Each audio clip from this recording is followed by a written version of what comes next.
Welcome everybody to another episode of Cooking with Coastline, and I'm so excited. We have Maria Lawton here with us today. I'm excited as well. It's going to be a wonderful day. Yes, yes. Lots of good cooking here. I know, soup day. It is, it's soup. It's fall, and like I was saying before, this soup just cries out, it's fall. Oh yeah. Yeah. And growing up, this is my mom's recipe. So when I knew when I was being served this soup, fall was there. Fall is coming. Yeah. Fall is coming. And soup is so comforting, isn't it? You know, It is. Just to be at home, to have nice hearty, warm soup. There's nothing better. There is nothing better. Nothing and then the better. whole house smells nice, Yeah. and there's condensation everywhere, and it's just all good. Bake fresh bread. So wonderful. It is good. It so is excited today. It's going to be awesome. So what I brought today, or what we're going to be making, is sopa de abóbora assada. I'm so glad you're saying the Portuguese for that. I'm like, oh, butternut squash soup, wonderful. Yay. Roasted butternut squash soup. And we're using butternut squash, but you can actually use any pumpkin. Okay. Today, this is what we're using, but my mom would use any different types of pumpkin that was in season that she could get her hands on, and that's what we would have. Mm-hmm. But it is a simple soup. And the way that she would do it was it would be a cream based, even though there's no cream. It's going to be pureed, and then the chunks of the roasted butternut in it. Nice. So for the ingredients that we have today, and I have it all here in the basket for everyone. Yep. And that is your carrots, your pumpkin or buttersquash, your sweet potatoes, your sweet onions, and garlic. And the other thing that we have is I have parsley, which is added on at the very end when the soup is completed, when you serve it. And the only other thing we have are beans, because in this soup, that is our protein. Yep. And that's our beans. And what we have is we don't have any meats in the soup, no base of certain meats or anything like that. Yep. Because usually some of our vegetable soups start with like a bone or a sausage just to get that base going. Yep. This one is not that way. It's beans. Those are the ones that have the protein in it. So what you would do is, before you would start your soup, we always roast the butternut squash or the pumpkin. Give it a lot of flavor doing it that way. It does. It makes it more intense in flavor, and not only that, it tends to be a little bit sweet. It gives it the sweetness. Brings out the sweetness. Exactly. And this soup is just that. It's a little sweet.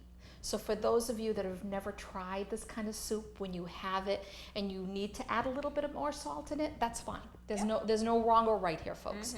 But it does have that tendency to be on the sweet side, because my mom would also add cinnamon in this soup. So yeah, it's all good. It really is good. So what you do for the soup, now again, for all of the stuff that we have here, we're going to get to how we do that. But before we even start that, we roast it, because usually roasting takes a good half hour to an hour, depending on the size. And and all I do and all my mom would do would be to just add olive oil over. Very good. She's getting the hang of it. Yeah. She's got the hang of it. Yeah. And then what I also like, and what she would do too, is she would just also kind of rub it all over. Smother it all over. All right. Because it kind of, I don't know, for whatever reason, that's how she did it. And it's the same way that I do it now. And then after everything is rubbed down with the olive oil, then you're going to add, and I'll do that right after. Sure. Because I know your My hands are all messy now. Your hands are all messy, and that's okay. It's a kitchen. That's right. This is what you do when you cook. Things get to be a little bit messy, and That's there's no right or wrong here, folks. You know what I love about this recipe? You know, as a dietitian, I'm always looking for healthy recipes. This is extremely healthy. It really it's is. so good for you. Yeah. It's loaded in vitamins, fiber, Yeah. everything. When I looked at this recipe, I could not have been happier. A plus in my book. Well, what's funny is a lot of people talk about how, again, growing up and being Portuguese, we had soups at the beginning of every dinner. Even in the summertime? Even in the summertime. Yeah. In the summertime, it would be a green bean soup with a potato puree. The same thing with, oh yeah, it's delicious. And then there was one where my dad always would have watercress in the garden. And so we would have watercress soup, again, with a potato puree underneath, and sometimes a little bit of mint in it. And it was just amazing and fresh tasting. And then, of course, our collard greens, our kale, but there was always soup. And I always have people asking me this, and I think we discussed this beforehand. Yeah, and I'm so glad you mentioned it. And I've had people say to me, well, how come when I go to a Portuguese restaurant, it's a meat, then a starch, and another starch? Why isn't there vegetables? And if the vegetables are there, they're not vibrant, they're like gray. And I get it, folks, I get it. But you have to understand, our meal would always start with soup. And soup is where all our vegetables are. Yeah. So it would be a bowl of soup, then it would be our meats and our potatoes. And usually my mom would not serve potatoes with rice. It would either be one or the other. Yep. And if it was a salad, no word of a lie, it would just be fresh lettuce or lettuce cut up with a red onion and tomato. And if you're lucky, you'd get a cucumber. It was simple. It was very simple, but everything was always what was in season. That would determine the soup we would have, and everything fresh. Yep. So that's it. So it's in the soup, folks. Okay. Now, after you do that, it's just adding some salt. Perfect. And the cinnamon. And you just, if you love cinnamon, just add it on even more. If not, a little. Don't care for it. You don't care for it, you can omit it. Not you a big can, deal, but it's not going to be the same. But you can. And then what we're going to do is we're going to put this in the oven, and I put it in at 350. And depending on the thickness of the pumpkin, and I know the recipe, the original recipe that I made for the book, I made a bigger pot, and the pumpkins, the butternut squash that I had were smaller. But if you're using like a large butternut squash like we have here in the basket or whatever, one is enough. You know what I mean? You're going to be making it the way how big your pot is, how much people you're going to be feeding, so forth and so on. So today we're only using one. So we're going to roast it at 350 for half hour, 45 minutes. And butternut squash does not take long to roast. No.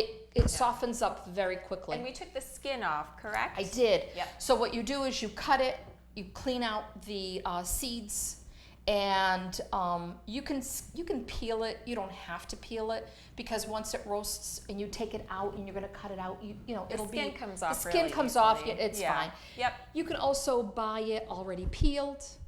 For those, we're making it easier for you folks. Yeah. So it's just, you can buy it peeled, or if you already want to buy it already pre-cut up in chunks. Right, we're busy moms, right? That's it, and you want to just roast. Make our lives easier sometimes. So we'll just do that. Yeah. Just put it in. Love it. So needless to say, this is what we've got today, and let me put this in the oven while I show you some other stuff. Whoop. Terrific.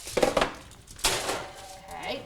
Now, what we're going to do, I wanted to talk also about the beans. Now, while that's in the oven roasting, you can, with using beans, you can use the canned beans or you can use the dry beans. Yep. Now, if you're using dry beans, you need to soak that overnight. Now, that's more economical for people because you can buy this for $1.99 versus $1 a can. And in this soup, I like using 2 cans, but this is going to give you a lot more than just 2 cans of beans here. Yep. So for people that love using, and it's a different consistency in the Sure. bean too. Yeah. Whereas a canned bean tends to be a little bit more mushy. When you cook it, it tends to mush up real quick. Yep. When you use a dry and you hydrate, you have to cook it a little bit longer. Yeah, you Yep. do. So there's that discrepancy between So the this two. saves time. The one using the can saves time. So again, there's no right or wrong here. I'm just showing you the different ways that you can do it, okay? Now, when things are being roasted in the oven, like I said, we cut up the carrots, we chop them up, we take some onions, we chop those up, the sweet potatoes, garlic. I know you're thinking garlic and soup, but it's amazing. Oh, that's so good. Garlic goes good in anything. It really does. Yes, it really does. Oh. And you're going to, and then depending on if you're using the dry beans, you're putting them in right away because it's going to take time for it to cook. Yep. If you're using the canned beans, once things start getting soft and cooked, then you can add the canned beans. Of course, the canned beans, you need to make sure that you rinse them. Yes. That's important, you know. So once that's in the pan, it takes a good half hour for everything to become soft. Okay. Or at least soft enough that you can puree it. And you add water? How much water do you add? I put enough water that it just covers the top of the vegetables. Okay. That's it. Could you use a broth if you wanted You to? could, and I was just going to say that. You could use a chicken broth. Yep. You could use water and use bouillon cubes if you want to use that. Or you can just use water. Water. Healthier. Yeah, I mean, again, it's really up to you and Yep. what. Now, I'll be honest, if you use a chicken broth, it's going to be even more rich in flavor. It's going to add another dimension to it. Yep. If you use bouillon cubes, you know that they're high in salt. So that you're going to have to adjust your salt and not add too much to it because there's some people, you've got to be careful of salt. Exactly. So, you know, there's all of those little things you've got to watch out for. So now with the beauty of TV, we have been roasting the butternut squash for a while. And for those of you that aren't here, you can't smell it. All we smell is cinnamon. It smells amazing. It smells wonderful. So I'm going to take out the roasted, the roasted butternut squash. And as you can see, it's soft. So soft. Yeah. Perfect. Yeah. Perfect. And what I like to do is I like to cut it just in bite-sized pieces.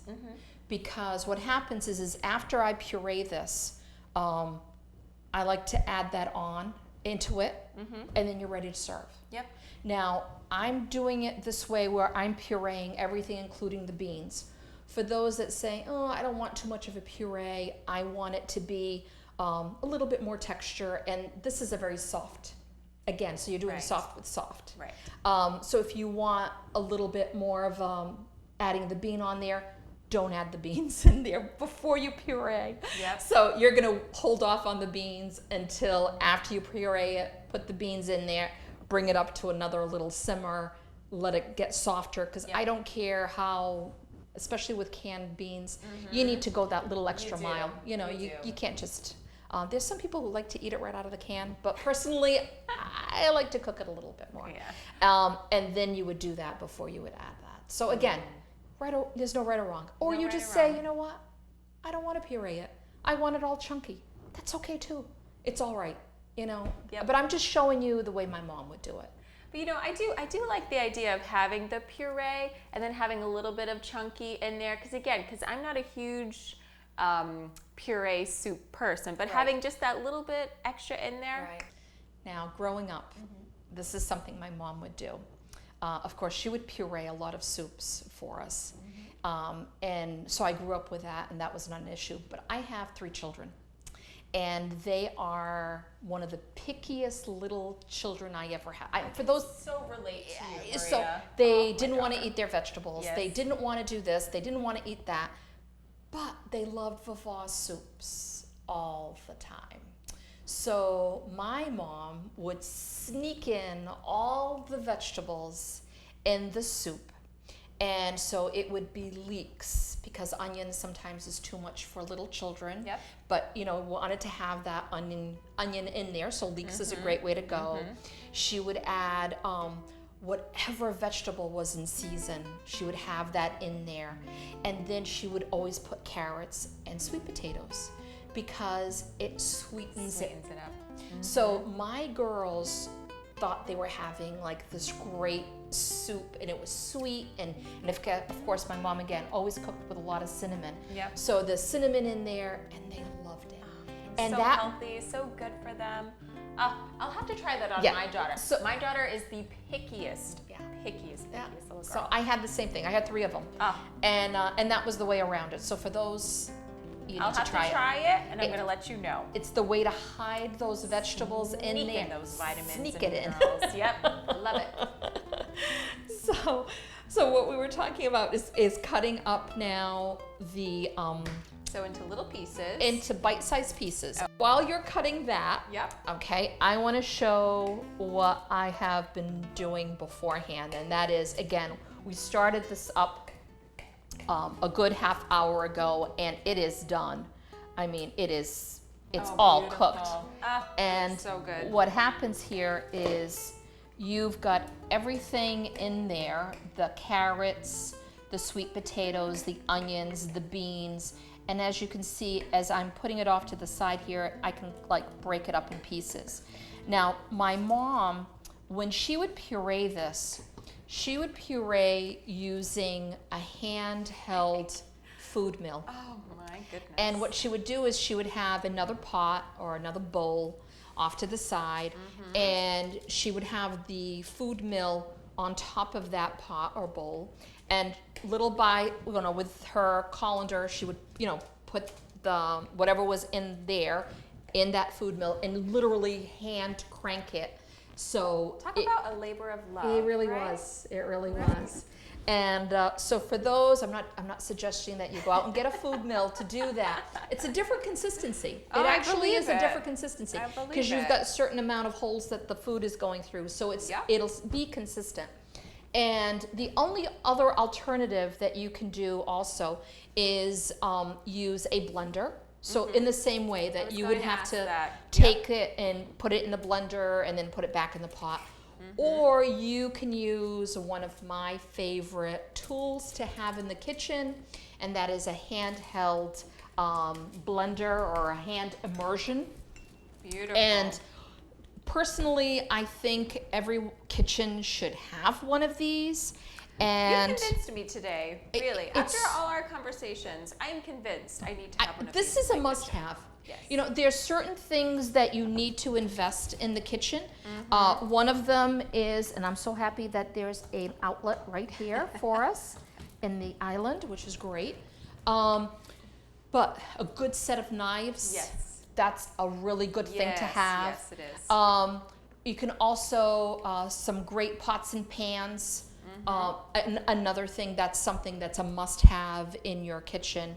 And you start little by little. You don't go out and buy everything all at once. Yep. But one of the things that to this day, I'm like, I use this all the time. And this is like perfect because nothing leaves the pot. Everything is made right here and there. And who wants to do extra dishes? Correct. I mean, really. Correct. Really.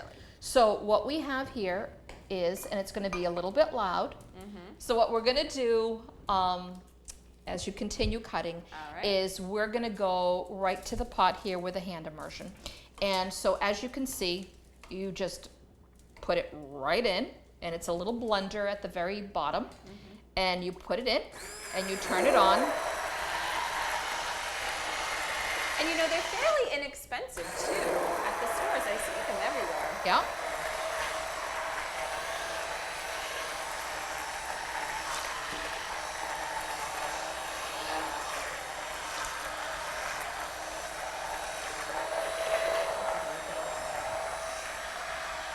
So easy. It is. So easy. Again, if you want it, with some little bits and pieces in it, you can, but personally I like it nice and smooth. My My Aunt Lalia makes this soup also.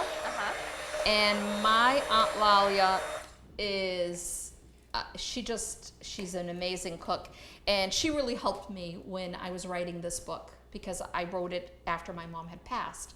So it wasn't like I got to sit down with my mom and go over these all the things. Recipes. Yeah. But I went over it with my Aunt Lalia. And my Aunt Lalia would suggest that we would add butter right now into this. But my mom never did. My mom never did. But for those that are out there that you're saying, okay, well, what kind of fat is in here now? You know, there really is not much fat in here, in this at all. There really isn't. So you can, you know. There are some, my dad, on the other hand, he would have his soup. The way he'd like to have the soup is that he would have a nice big bowl. He would cut sliced Portuguese bread or Vienna bread and put that at the bottom of the bowl. Then he would pour all of this on top of the bread, especially older bread, like day-old bread, because it would soak everything up. It would be really nice. And then at the very top, you can put olive oil. So and that would add that nice, you know, flavor. Correct. That wonderful texture in your mouth that's so satisfying. Correct. Right? So you can do that by adding the fat into each individual if you want to. But like I said, I had to mention my Aunt Lalia on this one because, like I said, I'm working on my second book right now, or I'm in the middle of it all. Yes, that's great. And one of the recipes that she gave me was the caldo verde, which is the green soup. It's with the potato puree and it's finely chopped collard greens that go on top.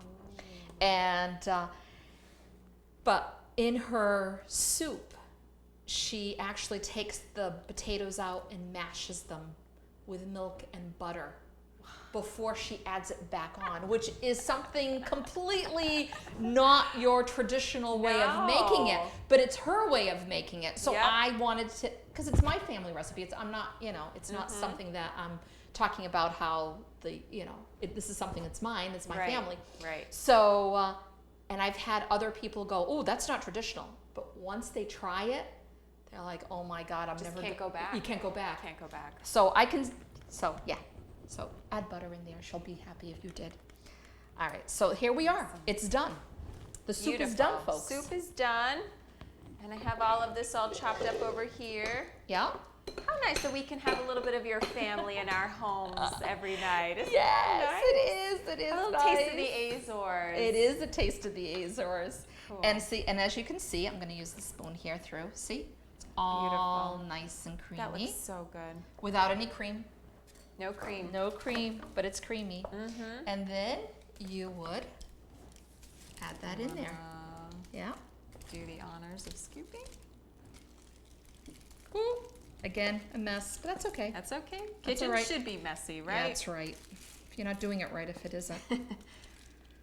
You know, I had, for those that have children, I am all for having them in the kitchen. Yes, I am And too. doing small little deeds for you. And that's the way to get them started.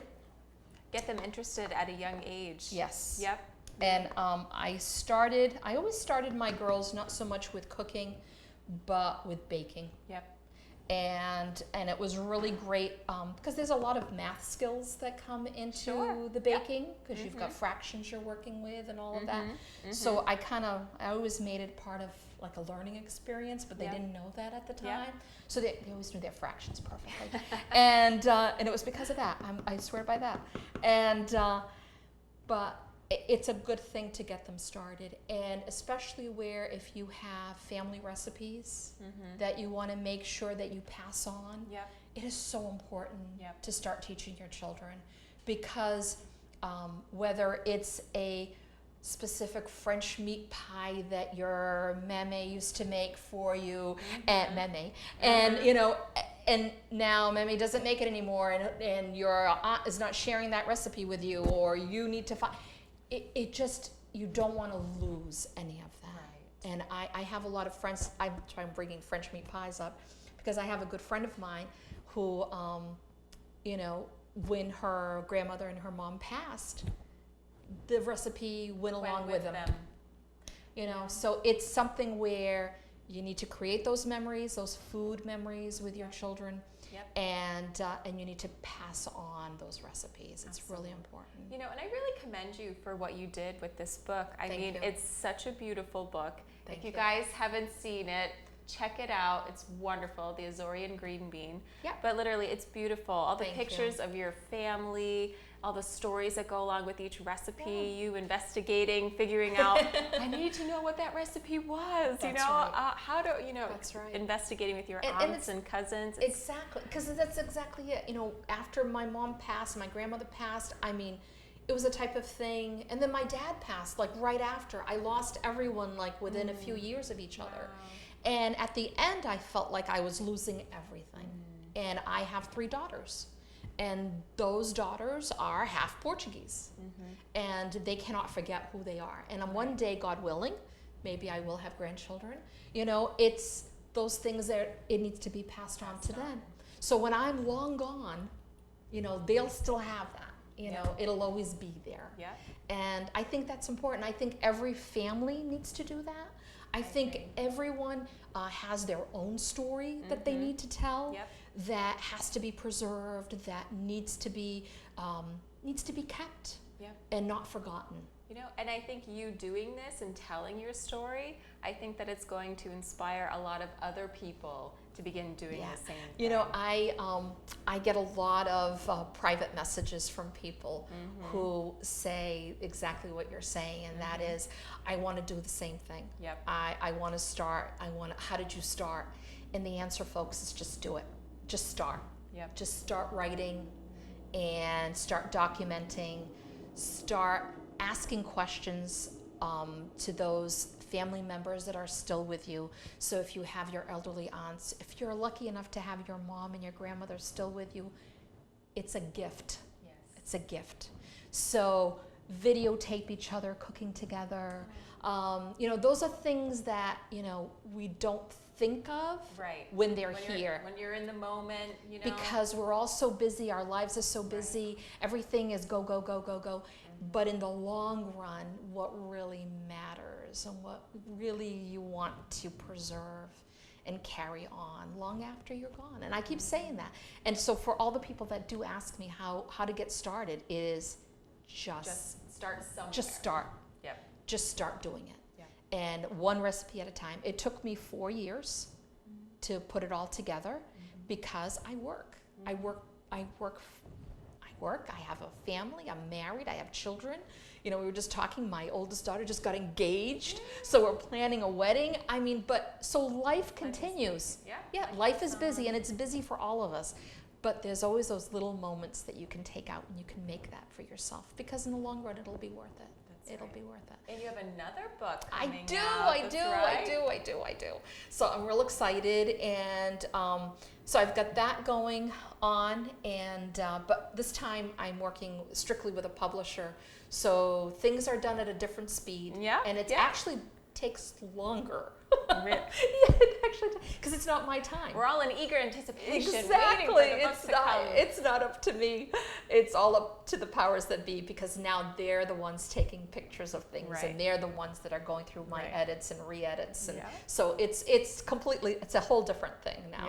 And I'm still working with PBS, which is awesome. Everybody's catching the wind of this Azorean cooking. We're getting so excited about it. You know, Portuguese cooking is just, it's one of the oldest ways of cooking.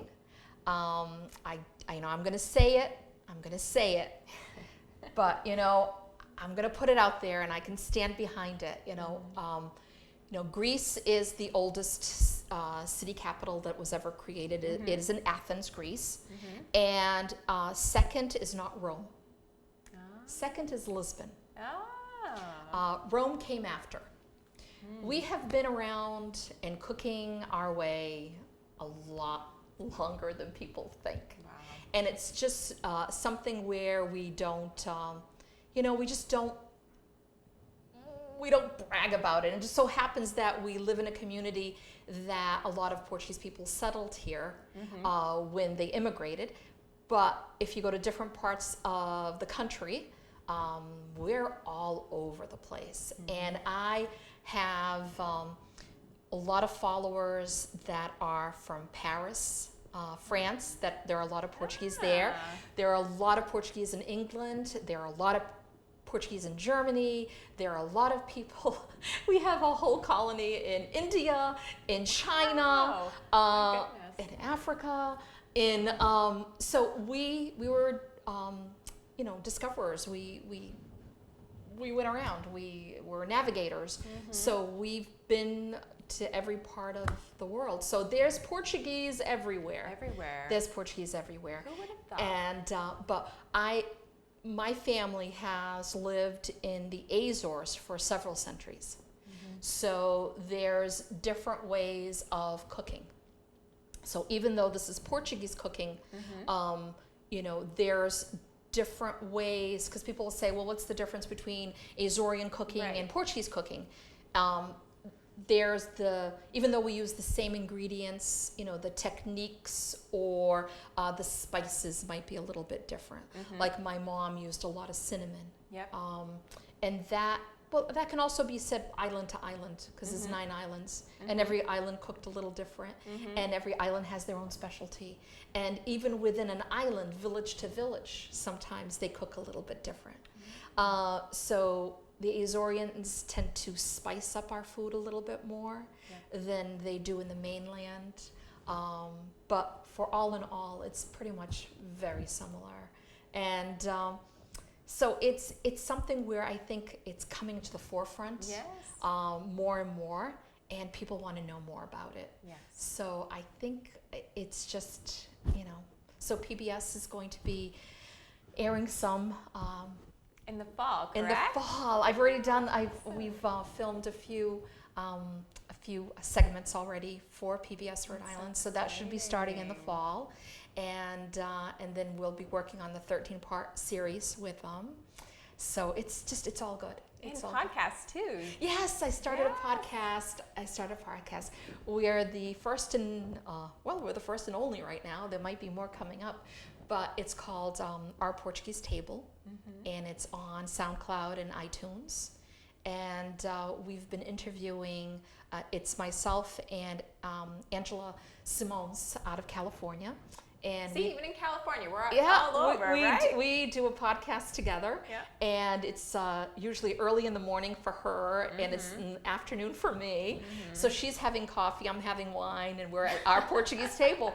And we have this wonderful gentleman out in North Carolina who's our sound engineer, and we do it through Skype, and we've been interviewing really great Portuguese chefs that are just everywhere, out in Napa Valley. Out in New York, Connecticut. Just everywhere.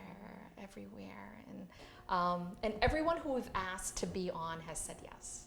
So that's a great thing. So it's all good. It's all good stuff. Everybody wants to talk about their heritage and make known, what Portuguese culture is like and what Portuguese food is like. Yes, and we're very proud people. So as you should be. We're very proud people and very proud of who we are and what we came from.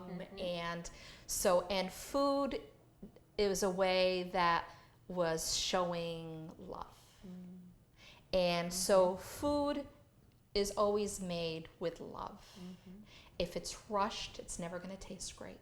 No. And if you take your time and you do it for enjoyment and for other people's enjoyment, it's always the best. And you can taste it. If I'm not in a good mood and I have to cook, it's the honest to goodness. I have my moments. And it never comes out right. It never comes out right. So it really happy is. Happy wife, happy life, happy food. Good food, right? Yes. So now, I know we have to get back to what we're doing here. I went on a tangent. I'm sorry. And so what I have here, is we're gonna have. And I love these bowls too. These Yeah, they're So just a cute little bowl. The other thing, Style. the other thing I have that my mom would do is she would add some chopped parsley on top of this. Again, that's your choice in the matter if you want it or not. But she would always do that. And what I'll do today is I'll do it in individual in your bowl, just so we won't put it in the whole thing. But everybody loves parsley in my house, so it would go in the soup. Yep. And so what we do is we're going to do that. It smells so good too. It It smells. smells It's amazing. fall. It's a fall smell Amazing. because you've got Yes. your creamy from the sweet potato and the carrots, and then we have the butternut on top, and then what I'll do also, I'll do it just like my dad would like, and I'm gonna add just a little bit of. Visually, this is so appealing. So appealing. Oh my goodness. And there you go. She's gonna try it because I already know how it tastes. It tastes wonderful. And again, you can adjust it with the salt because it is a. This is so good. Oh my gosh. It is jam-packed with flavor. Jam-packed with flavor. The texture is so good. It's so creamy. Without cream. Without cream. Without cream. Without cream. Yeah. Oh my gosh, I have to make this at home. Yeah. See, I think my daughter would eat this. She would love this. And you're right, it's got a lot of that sweet, Yes. savory. Yeah. It's got both things. Yep. Because going. you've got your Oh. garlic in there, you've Yep. got your onion, you've got obviously you've got your salt and pepper and all that other stuff. And I can taste the garlic. No, it just adds to the savory. It's Right. beautiful. What a wonderful soup. Good. Thank you so much for coming. And it's easy to make, and we just showed you how easy it is. So Yes. there's no excuse, folks. You can make this and you can impress. I need to buy an immersion blender. Everyone now needs to so go I can out. Make this soup at I should home. own stock in immersion blenders because everyone's going to go out Own and your buy own them. product line. Yes. Yes. No, one step at a time. PBS, PBS first. first. And no, this is it. And thank you for having me. Thank you so Thank much, you for Maria. having me. This was great, and I'm glad I was able to show you a soup that's one of my favorites for the fall, and I hope it'll be yours now and your families. Yes. So Yes. Now, where can people go and purchase the book? they can go to anywhere that sells books will sell it. I know the PBS. I'm still thinking of PBS. Barnes and Noble here locally sells it. Okay. So does Partners. So does the Whaling Museum in New Bedford. So does the Fishing Heritage. They sell it Great. also. I mean, it's. People locally have been fantastic in Very supporting supportive, it, yep. and just I could not do it without them at first. Really, it was because of them that publishers noticed the book, and why now I'm working with a publisher, and so I'm very blessed, very, very blessed. And they can go on your website too, correct? They can, and it's sold on Amazon online. Yep. Just this weekend again, I got a notice from them. I was #1 again in bestseller for Portuguese cooking.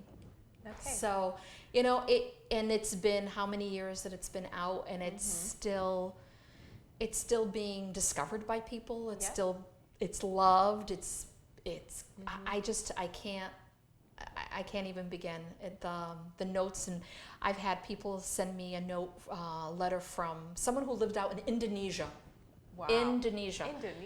Who got the book through Amazon and wanted to tell me that she married a Portuguese man, and she was using my book to cook for him, and she wanted to thank me and all of that. And I've heard from people from all over, from Japan, it goes on and on. The book has, like a Portuguese traveler, it has traveled all over the world, which is a great thing. It's a great thing. And I'm very blessed. I really am. Well, we are very blessed to have you here today. Thank you. Thank you. Thank you. We'll do this again. Yeah. We'll figure something Definitely. out. Yeah. Well, thanks so much for joining in with us today. So go on Amazon, go Google the Azorean Greenbean, purchase this wonderful book, and we'll see you next time. Bye now.